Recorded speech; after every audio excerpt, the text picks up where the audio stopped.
Mae polisi cyhoeddus yn effeithio ar bob agwedd ar fywyd modern, gan lywodraethu yn haddysg, gofal iechyd, yr amgylchedd, tai, cyfiawnder troseddol, datblygiad economaidd a'n proses gyfreithiol.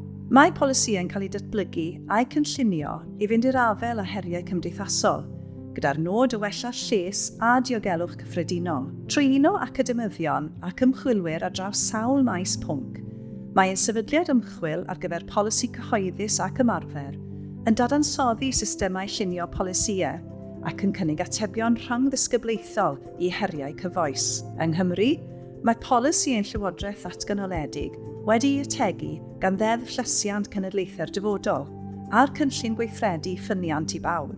Ym Mhrifysgol Abertawe, Mae'r Sefydliad Ymchwil ar gyfer Polisi Cyhoeddus ac Ymarfer yn archwilio datganoli ar maes prawf polisi cyhoeddus, gan uno ymchwilwyr ag arbenigedd ar draws polisïau datganoledig. Y tu hwnt i ddatganoli, Mae'r Sefydliad Ymchwil hefyd yn cymharu polisi cyhoeddus a heriau cyfoes ar draws pob maes polisi cymdeithasol.